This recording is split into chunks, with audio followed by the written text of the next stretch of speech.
കോഴിക്കോട് തിരുവമ്പാടി പുന്നക്കലിൽ കാറിൽ കത്തിക്കരിഞ്ഞ മൃതദേഹം കണ്ടെത്തി. പുന്നക്കൽ സ്വദേശി അഗസ്റ്റിൻ ജോസഫാണ് മരിച്ചതെന്നാണ് പ്രാഥമിക നിഗമനം. കഴിഞ്ഞ രാത്രി 12 മണിയോടെ ഇതുവഴി യാത്ര ചെയ്ത ബൈക്ക് യാത്രക്കാരനാണ് കാർ കത്തുന്നത് കണ്ടത്. ഷഹദ് റഹ്മാൻ ചേരുന്നു വിവരങ്ങളുമായി കോഴിക്കോട് നിന്ന്. Shahad, good morning. സുഖകരമല്ലാത്ത നിർഭാഗ്യകരമായ സംഭവമാണല്ലോ ഉണ്ടായത്, പറയൂ.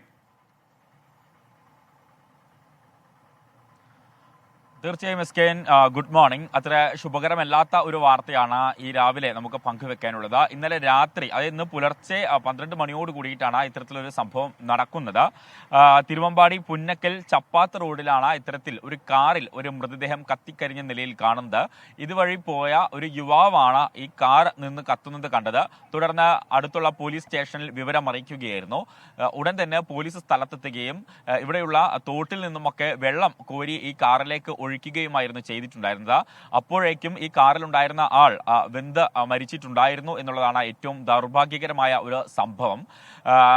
ഇത് ആരാണ് എന്ന കാര്യത്തിൽ ഇതുവരെ തിരിച്ചറിയാൻ സാധിച്ചിട്ടില്ല. പക്ഷേ നിലവിൽ ആ കാറിന്റെ നമ്പറും അതുപോലെ തന്നെ അതിന്റെ RC ഓണറേയും പരിശോധിച്ച ഘട്ടത്തിൽ ഈ തിരുവമ്പാടി തന്നെയുള്ള ഒരാളാണ് എന്നുള്ളൊരു കാര്യമാണ് മനസ്സിലാക്കാൻ സാധിച്ചിട്ടുള്ളത്.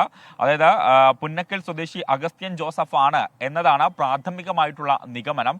അത് സംബന്ധിച്ച ഒരു സ്ഥിരീകരണം വന്നിട്ടില്ല. കാരണം മൃതദേഹം കോഴിക്കോട് മെഡിക്കൽ കോളേജ് ആശുപത്രിയിലേക്ക് മാറ്റിയിട്ടുണ്ട്.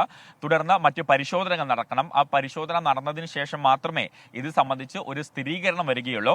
നിലവിലെ സാഹചര്യത്തിൽ ഈ കാറിന്റെ നമ്പർ അനുസരിച്ച് ഇതിന്റെ RC ഓണർ ആരാണ് എന്ന് പരിശോധിച്ചതിന്റെ അടിസ്ഥാനത്തിൽ കണ്ടെത്തിയതാണ് ഈ പേര്. അപ്പോൾ ഇത്തരം വിശദാംശങ്ങളാണ് നിലവിൽ പോലീസ് നമ്മളുമായി പങ്കുവെക്കുന്നത്. എങ്ങനെയാണ് ഇദ്ദേഹം അവിടെ എത്തിയതെന്നോ അല്ലെങ്കിൽ ഈ കാർ എങ്ങനെയാണ് കത്തി നശിച്ചതെന്ന് എന്നത് സംബന്ധിച്ച് നിലവിലെ സാഹചര്യത്തിൽ ഒരു കൃത്യമായിട്ടുള്ള വിവരമില്ല. പ്രാഥമികമായിട്ടുള്ള വിവരങ്ങളാണ് ഇപ്പോൾ നമ്മൾക്ക് ലഭ്യമാക്കാനുള്ളത്. Okay, thank you Shahad Rahman.